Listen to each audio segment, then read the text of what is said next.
അവഗണനയുടെ ലോകത്തിലേക്ക് സ്വാഗതം. ഇത്തവണ എനിക്ക് പറയാനുള്ള അവഗണന ഒരു എഴുത്തുകാരൻ എന്ന രീതിയിൽ ഉണ്ടായതാണ്. ഇപ്പം ഞാൻ എന്നെ അങ്ങനെ ഒരു വലിയ എഴുത്തുകാരനായിട്ടൊന്നും ഞാൻ കണ്ടിട്ടില്ല. ഞാൻ എഴുതും. എൻ്റെ മനസ്സിൽ തോന്നുന്ന കാര്യങ്ങൾ നന്നായിട്ട് ഞാൻ പ്രകടിപ്പിക്കും. ഞാൻ എഴുതുന്നത് വായിക്കുന്ന ഒരു സമൂഹം ഇവിടെയുണ്ട്. അവരെൻ്റെ ശൈലിയെ ഇഷ്ടപ്പെടുന്നുണ്ട്. ഞാൻ നിരൂപകർ എന്തെഴുതുന്നുള്ളതിനെപ്പറ്റി ഓർത്ത് ഞാൻ ബേജാറാകാറില്ല. അത് നിരൂപകരെ പറ്റി പറയുമ്പം എൻ്റെ അമ്മ നിൻ്റെ തുളസി അവരുടെ ചക്കി എന്ന ചിത്രത്തിൽ വേണുനാവലുടെ കഥാപാത്രം എഴുത്തുകാരനായിട്ടാണ് വരുന്നത്. അപ്പം അദ്ദേഹം അഭിമുഖീകരിക്കുന്ന ഒരു പത്രസമ്മേളനത്തിൽ ഒരു പത്രപ്രവർത്തകൻ ചോദിക്കും, ചൊടിപ്പിക്കാനായിട്ട് എഴുത്തുകാരനായ വേണുനാവലോട് ചോദിക്കുന്നു, നിങ്ങളുടെ എഴുത്തുകാരനായില്ലായിരുന്നെങ്കിൽ എന്താകുമായിരുന്നു? അതിന് വേണുനാവലുടെ കഥാപാത്രം പറയുന്ന ഉത്തരവുണ്ട്. അത് എൻ്റെ ഉത്തരവ്. അത് എനിക്കതാകാൻ സാധിച്ചില്ലായിരുന്നുവെങ്കിൽ, എനിക്കതാകാൻ സാധിച്ചില്ലല്ലോ എന്നുള്ള നിരാശ എന്നിൽ വർദ്ധിച്ചുവെന്ന് എൻ്റെ ധാർമ്മിക രോഷം മൂത്ത് എൻ്റെ ചുറ്റുമുള്ള എല്ലാത്തിനെയും വിമർശിക്കാനും തരംതാഴ്ത്തി കാണിക്കാനും വേണ്ടിയിട്ട് ഞാൻ നല്ലൊരു നിരൂപകനാകുമെന്ന് പറഞ്ഞു. അപ്പോൾ അതുകൊണ്ട് നിരൂപകർ എന്നതിനെ ഒരു പരിധിക്കപ്പുറം നമുക്ക് വിശ്വസിക്കാൻ പറ്റുകയില്ല. പക്ഷേ ഞാൻ സിനിമ ചെയ്തതോടൊപ്പം തന്നെ എഴുതാനുള്ള എൻ്റെ വാസനയെ പ്രോത്സാഹിപ്പിക്കാൻ ശ്രമിച്ചു. നിങ്ങൾക്കറിയാം, കഥാ സംഭാഷണം, സംവിധാനം, ഇതിലേതാണ് ഏറ്റവും ഇഷ്ടമെന്ന് പല പത്രക്കാരും ചോദിക്കുമ്പോൾ ഞാൻ പറയും, ഞാൻ ഏറ്റവും കൂടുതൽ സന്തോഷിക്കുന്നതും സ്വതന്ത്രനായിട്ട് തോന്നിയിട്ടുള്ളതും എഴുത്തുമേശയ്ക്ക് അടുത്തിരിക്കുമ്പോൾ. കാരണം എനിക്കൊന്നും അറിയേണ്ട ആവശ്യമില്ല. എൻ്റെ മനസ്സിലെന്ത് തോന്നുന്നു അത് കലർപ്പില്ലാതെ എനിക്ക് പകർത്തി അങ്ങ് വയ്ക്കാം. അത് നമ്മൾ പകർത്തുന്നതോടുകൂടി നമുക്ക് കിട്ടുന്ന ഒരു എക്സ്ഹോഷനുണ്ട്. നമ്മുടെ മനസ്സിലെ ഭാരം കുറയും. പക്ഷേ ഒരു ഷോട്ട് എടുക്കാൻ പോകുമ്പം എന്താ ഉള്ളത്? സൈക്കിളില്ല ഇന്ന്. ഓഹോ, അങ്ങനെയാണോ? എന്നാൽ പിന്നെ സൈക്കിൾ വേണ്ട, നടന്നു പോകാം. അതെന്ത് പറ്റി? അവിടെ ആ കട തുറക്കത്തില്ലേ? അയ്യോ, നമ്മൾ ഉദ്ദേശിച്ചത് അവിടെ ട്യൂബ്ലൈറ്റും ഇല്ലേ? അയ്യോ, എന്നാൽ പിന്നെ റാന്തർ ഊതാക്കാം അല്ലേ? ഇങ്ങനെ കോംപ്രമൈസുകൾ ചെയ്യേണ്ടി വരും. അപ്പോൾ ഒരു സംവിധായകൻ നേരിടുന്ന ധാർമ്മികമായ രോഷമുണ്ട്. അത് എഴുത്തുകാരന് ബാധകമല്ല. അപ്പം നമ്മൾ എഴുതി കഴിഞ്ഞാൽ, നമ്മൾ എഴുതിയ ഒരു ശകലം പബ്ലിഷ് ചെയ്തിട്ട് വർഷങ്ങൾ കഴിയുമ്പോൾ നമ്മളെ കാണുന്ന ഒരാൾ, സാർ അന്ന് എഴുതിയ ലേഖനത്തിൽ എന്ന് പറഞ്ഞ് നമ്മളെ ഓർമ്മപ്പെടുത്തുമ്പോഴാണ് നമുക്ക് അഭിമാനം തോന്നുന്നത്. ആ അഭിമാനം എനിക്ക് ഒരുപാട് പല അവസരങ്ങളുണ്ടായിട്ടുണ്ട്. അങ്ങനെ അതിനെനിക്ക് ഇവിടുത്തെ മാധ്യമങ്ങളോട് കടപ്പാടുണ്ട്. അവരാണ് ആദ്യമൊക്കെ എന്നെ എഴുതാൻ പ്രേരിപ്പിച്ചതും ഒക്കെ. അപ്പം അങ്ങനെ എഴുതാനുള്ള ഉദാഹരണം എൻ്റെ വളരെ പെട്ടെന്ന് ശ്രദ്ധിച്ചോളൂ. ഞാൻ എഴുതിയ പുസ്തകങ്ങളുടെ ഒരു ചെറിയ ഒരു ധാരണ ഇപ്പം നിങ്ങൾക്ക് കിട്ടും ഈ വീഡിയോ ശ്രദ്ധിച്ചാൽ.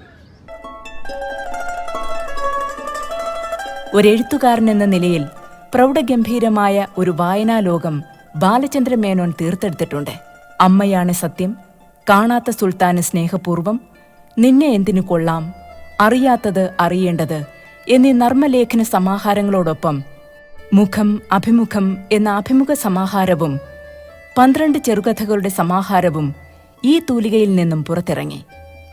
കൂടാതെ അച്ചുവേട്ടന്റെ വീട്, ഏപ്രിൽ 18, ഏപ്രിൽ 19, സമാന്തരങ്ങൾ, കൃഷ്ണ ഗോപാലകൃഷ്ണ തുടങ്ങിയ തിരക്കഥകളും. ശ്രീ M.T. വാസുദേവൻ നായർ ബാലചന്ദ്ര മേനോന്റെ ശൈലിയെ ഇംഗ്ലീഷ് സാഹിത്യത്തിലെ ചാൾസ് ലാംബുമായി താരതമ്യം ചെയ്തപ്പോൾ വിഖ്യാത സംവിധായകൻ ശ്രീ അടൂർ ഗോപാലകൃഷ്ണൻ മേനോന്റെ ഏറ്റവും പുതിയ പുസ്തകമായ ഇത്തിരി നേരം ഒത്തിരി കാര്യത്തെപ്പറ്റി അഭിപ്രായപ്പെട്ടത് ഇന്ത്യയിൽ ഒരു ഭാഷയിലും ഇങ്ങനെയൊരു പുസ്തകം ഇറങ്ങിയിട്ടില്ല എന്നാണ്.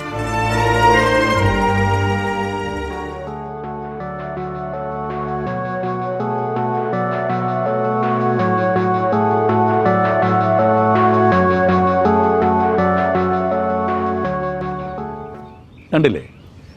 അപ്പം അങ്ങനെ ഒരു എഴുത്തുകാരൻ എന്ന രീതിയിൽ ഞാൻ എന്തായാലും സിനിമാ സംവിധായകൻ എന്നത് പോലെ തന്നെ ഒരുപക്ഷെ അതിനേക്കാൾ ഒരു പടി കൂടെ എനിക്ക് സന്തോഷം തന്നിട്ടുള്ളതാണ് എന്നിലെ എഴുത്തുകാരൻ്റെ മായാവിലാസങ്ങൾ. അപ്പോൾ അത് ഞാൻ എപ്പോഴും പറയും, എൻ്റെ ജീവിതത്തിലെ ഏറ്റവും വലിയ ഒരു ത്രില്ലിംഗ് മൊമെൻ്റ് എന്ന് പറയുന്നത് ഞാൻ എഴുതിയൊരു പുസ്തകം, എൻ്റെ പുസ്തകം കയ്യൊപ്പിട്ട് ഒരാൾ കൊടുക്കുമ്പോഴാണ് എനിക്ക് അഭിമാനം തോന്നുന്നത്.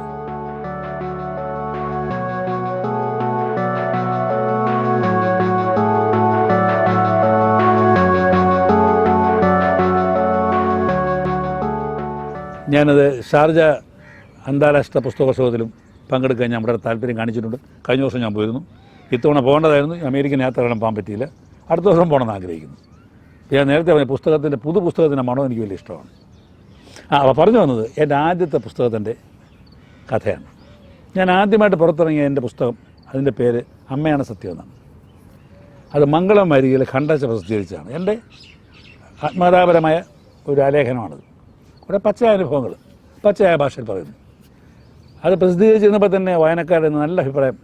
ആ നല്ല അഭിപ്രായമൊക്കെ കലർപ്പില്ലാത്തതാണ്, നമ്മൾ അഭിമാനപൂർവ്വമാണ് പറയുന്നത്.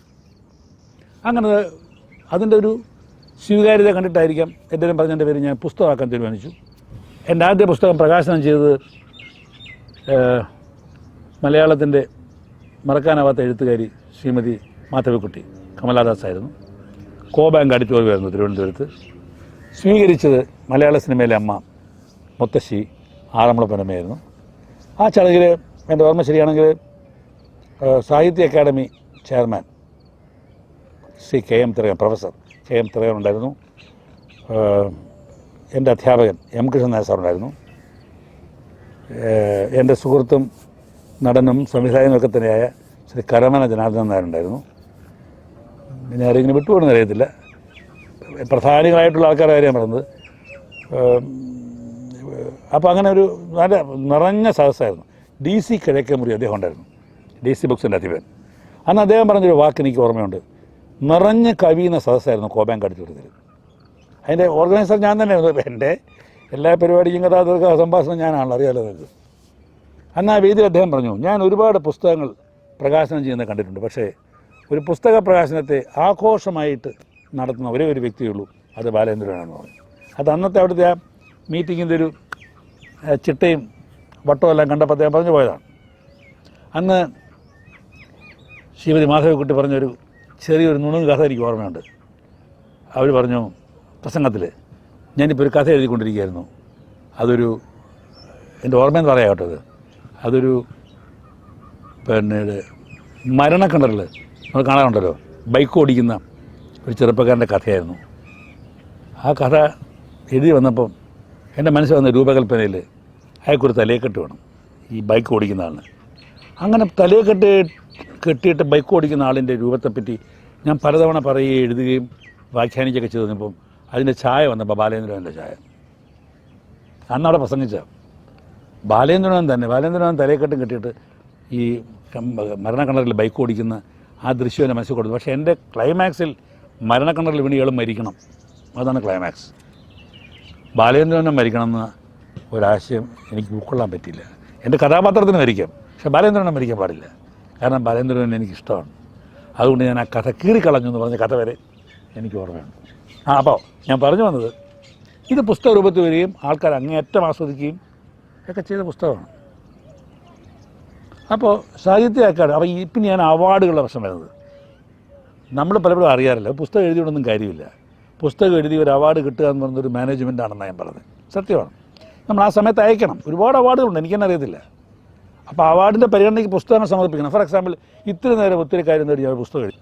പക്ഷേ എനിക്ക് സംസ്ഥാന ഗവൺമെൻറ്റിൻ്റെ അവാർഡ് പുരസ്കാരത്തിന് ഈ പുസ്തകം സമർപ്പിക്കാൻ സാധിച്ചില്ല. മനസ്സിലാക്കുക. കാരണം ഞാൻ കൊടുത്ത വഴി ഒരു ഡേറ്റ് താമസിച്ചു പോയി. അപ്പോൾ അന്ന് എൻ്റെ ഒരു സുഹൃത്തുണ്ടായിരുന്നു, ഈ എന്താ പറയുക, നമ്മുടെ കമ്മിറ്റിയിലെ പിന്നെ ചലച്ചിത്ര അക്കാദമിയായിട്ട് ബന്ധപ്പെട്ട സുഹൃത്താണ്. അപ്പം ഞാൻ അവരോട് പറഞ്ഞു, ഒരു ദിവസം വൈകിപ്പോയി ഈ പുസ്തകം ഒന്ന് കൊടുക്കാൻ പറ്റുമെന്ന് ചോദിച്ചു ഞാൻ. പക്ഷേ അത് കൊടുക്കാൻ പറ്റിയില്ല. നിയമം അവിടെ നിയമം അല്ലാതെ നിന്നു. ഒരു ദിവസം വൈകിപ്പോയതുകൊണ്ടൊരു പുസ്തകം എന്തെല്ലാം രീതിയിൽ നമുക്ക് അതൊക്കെ അങ്ങനെയൊന്നും അല്ല, അതിൻ്റെയൊക്കെ അപ്പുറം നടന്നുകൊണ്ടിരിക്കുന്നത്. അതുകൊണ്ടാണ് ഞാൻ തുറന്നു പറയുന്നത്. അതുകൊണ്ട് എനിക്ക് ആ പുസ്തകം സംസ്ഥാന ഗവൺമെൻറ് പരിഗണന കൊടുക്കാൻ പറ്റിയത്. അതുകൊണ്ട് തന്നെ ആ പുസ്തകത്തിന് സംസ്ഥാന ഗവൺമെൻറ് അവാർഡ് കിട്ടിയില്ല. പക്ഷേ ആദ്യത്തെ കോഴിക്കോടൻ പുരസ്കാരമാണ് കിട്ടിയത്. ഈ തിരുനെല്ലി ഒത്തിരി കാര്യം. അപ്പോൾ ഈ പുസ്തകം സാഹിത്യ അക്കാദമിയുടെ അംഗീകാരത്തിന് വേണ്ടി അയച്ചു. എല്ലാവർക്കും പ്രതീക്ഷയായിരുന്നു.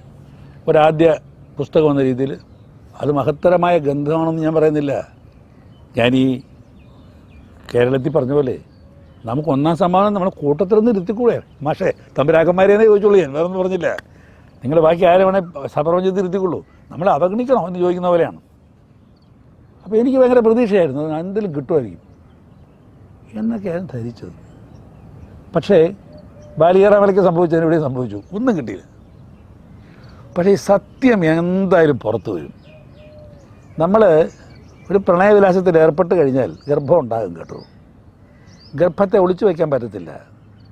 9 മാസം വരെ പിടിച്ചിരിക്കുക. അത് കഴിയുമ്പോൾ കൊച്ചു പുറത്ത് വരും.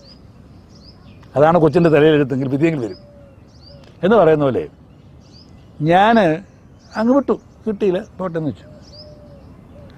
അത് കഴിഞ്ഞ് സംഭവിച്ചത്, ഞാനൊരു അമേരിക്കൻ സന്ദർശനം ഇപ്പോൾ പോയ പോലെ ഒരു അമേരിക്കൻ യാത്രയ്ക്ക് പോയപ്പോൾ എന്നോടൊപ്പം പ്രൊഫസർ KM തടകനുള്ളത് യാത്ര ചെയ്യാൻ അമേരിക്കയ്ക്ക്.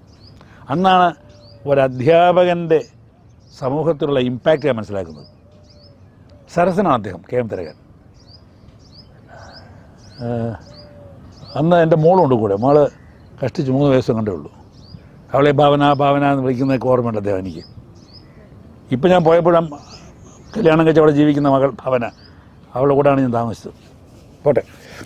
അപ്പോൾ ഫ്ലൈറ്റ് യാത്ര എത്ര മണിക്കൂർ ഇരിക്കണമല്ലോ. ഇരുന്നപ്പോൾ പൊതുവേ കാര്യങ്ങളൊക്കെ വന്ന് ചില പ്രത്യേക സാഹചര്യം വന്നപ്പം അപ്പോൾ അങ്ങനെ ഒരു സ്വകാര്യമായ ഒരു നിമിഷത്തിൽ അദ്ദേഹം ബാലേന്ദ്രമേനോൻ, എനിക്കൊരു കുറ്റബോധമുണ്ട്. അദ്ദേഹം മരിച്ചു കേട്ടോ. ഇപ്പോൾ ഈ മരിച്ചു പോയതുകൊണ്ട് ഇല്ലാത്ത ഞാൻ പറയാൻ ധരിക്കരുത് കേട്ടോ, എന്നെ വിശ്വസിക്കണം നിങ്ങൾ. എനിക്കൊരു കുറ്റബോധമുണ്ട്. കാരണം വേറൊന്നുമല്ല, ആത്മകഥാപരമായ പുസ്തകത്തിലുള്ള അവാർഡ് നിങ്ങൾക്ക് കിട്ടണം, നിങ്ങൾക്കുണ്ടാകണം, നിങ്ങൾ അർഹിക്കുന്നതാണെന്നുള്ള അഭിപ്രായം ആദ്യം മുതലേ വന്നതാണ്. നിങ്ങളതിന് അർഹനുമാണ്. പക്ഷേ കമ്മിറ്റിയുടെ പരിഗണന എല്ലാം ജനാധിപത്യമാണല്ലോ. അവസാന ഘട്ടം എത്തിയപ്പോൾ വളരെ പ്രായമുള്ള ഒരു സ്ത്രീ, വളരെ പ്രായമുള്ള അമ്മ എഴുതിയ ഇതേപോലൊരു പുസ്തകം ഇതേ കാറ്റഗറിയിൽ വന്നു. അപ്പോൾ കമ്മിറ്റിയുടെ തീരുമാനം, ചിന്തകളും, കമ്മിറ്റിക്കാർ മനുഷ്യരാണല്ലോ, മജ്ജയും മാംസം കൊണ്ട് തീർത്ത മനുഷ്യരാണല്ലോ വരും. അവർ പറഞ്ഞു, അയ്യേ വീട്ടമ്മ ഇത്രയും പ്രായമായിട്ട് കണ്ണിൻ്റെ കാഴ്ചയൊക്കെ മങ്ങിയിട്ടും കുത്തിയിരുന്ന് എഴുതിയൊരു പുസ്തകമാണ്. ബാലേന്ദ്രനും ചെറുപ്പമല്ലേ, ഇനിയുണ്ടല്ലോ സമയം.